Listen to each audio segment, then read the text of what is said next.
welcome back to the channel. Today, we're diving into a super recent, totally relevant topic. Top 5 games of 2010. Wait, we're in 2024? But let's be real. Wouldn't you love to hop in a time machine and watch this video in 2010, the good old days?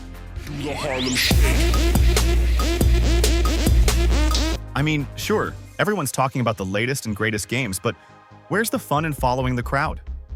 Instead, we're going against the grain, sliding back into our cozy retro comfort zone.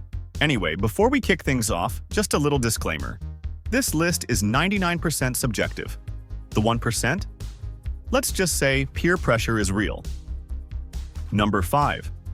Darksiders. Darksiders mixes combo-heavy combat, giant spectacle bosses, and puzzle-filled dungeons for a perfect blend of action and exploration. Plus, its vibrant comic book style, designed by Joe Madureira, still looks sharp today. Honestly, I ignored Darksiders at first. Thought it was just another B-tier game lost in my backlog.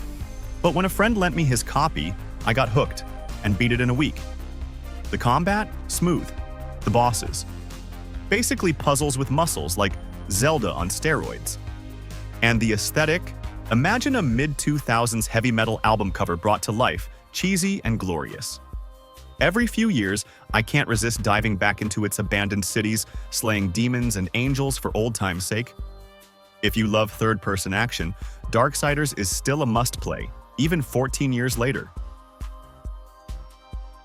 Number 4. Assassin's Creed Brotherhood. Look, everyone raves about Assassin's Creed 2, but for me, the series didn't hit its sweet spot until Brotherhood.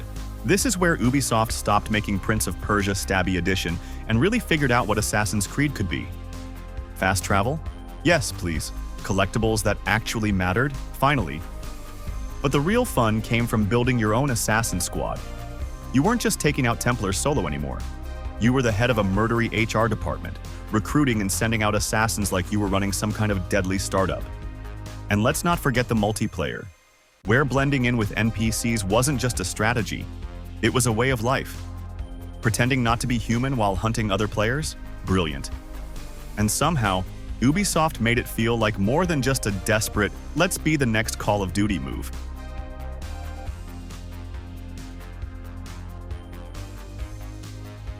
Number 3. Bayonetta. Bayonetta didn't just change action games. It kicked the door down in stilettos and rewrote the rules. Director Hideki Kamiya took what he'd started with Devil May Cry and cranked it up to 11. The combat? A beautiful, chaotic ballet of punches, kicks, and hair monsters. The real magic, though, was witch time. Dodge an enemy attack at the last second, and time slows down like you're in a Matrix movie. Suddenly, you're free to unleash a beatdown without breaking a sweat. It's like the game wants you to feel like a superhero, if superheroes wore high heels and fought angels with their hair. And don't even get me started on the torture attacks. They were so over the top, they made you wonder, am I still playing a game or directing a heavy metal music video? Even today, Bayonetta is a game I keep coming back to. Whether you're a pro or just mashing buttons wildly, you're bound to have a blast and look fabulous while doing it. This game is pure magic. Number 2. Red Dead Redemption. Even 14 years later, I can't stop thinking about Red Dead Redemption. When I first dove into it back in 2010, I was hooked by the stunning world, sharp critique of the American dream, and of course John Marston, the outlaw with more baggage than a stagecoach. At first, I loved it for the cowboy fantasy, stealing horses, camping in the wild, or getting tipsy at the saloon. Rockstar really nailed that sense of freedom, and I spent hours exploring every dusty corner like I was hunting for lost treasure. But now, I've come to appreciate John's tragic story. He's like that friend who keeps making bad choices, yet somehow you still cheer him on. With the odds stacked against him, he's just trying to build a better life for his family. And let's be real, that ending? It hits harder than a horse kick. Lord have mercy!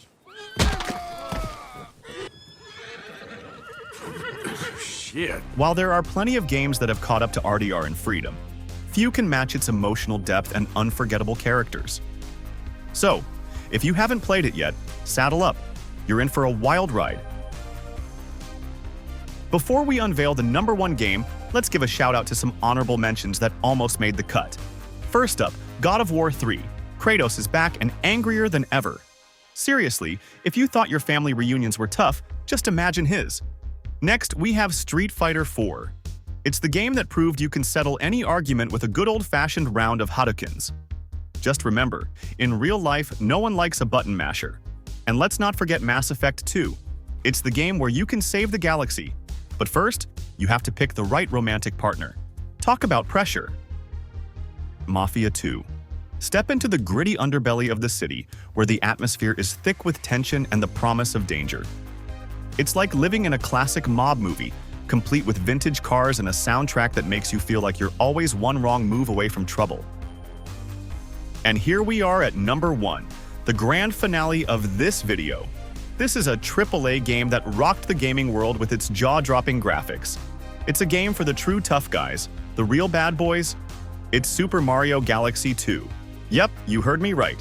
Get ready for an intergalactic adventure that'll make you question your manliness. The original Super Mario Galaxy made a splash in 2007, but its sequel, Super Mario Galaxy 2, took things to another level. Literally. Sure, it didn't have the same novelty as the first adventure, but it packed in a treasure trove of inventive ideas that made it one of the most delightful games of its time. Instead of the sandbox-style worlds from Mario 64 and Sunshine, Galaxy 2 opted for tighter, more linear challenges. And boy, did Nintendo crank up the difficulty. Every level felt like a fresh surprise, with one standout being the bubble-encased Mario dodging lava monsters, because nothing says fun like juggling fireballs. Yoshi made a grand return too, flaunting some new tricks. His prehensile tongue could slingshot Mario into the air, and different berries gave him powers, like lighting up dark levels. With a whopping 242 stars to collect, and one hidden behind the toughest level ever, Galaxy 2 outshined its predecessor. It's no wonder GameSpot awarded it a rare 10 out of 10. 14 years later, it's still a cosmic adventure worth revisiting. And that's a wrap on our top 5 games of 2010. Can you believe it's been 14 years? If only our skills had aged as well as these classics. If you enjoyed this video, give that like button a poke, subscribe, and ring the bell so you don't miss our next nostalgia trip. What were your favorite games from 2010? Let us know in the comments. Bonus points for any questionable gaming choices. Thanks for watching, and remember, keep gaming, stay nostalgic, and may your health packs always be plentiful. See you next time on Pixtendo.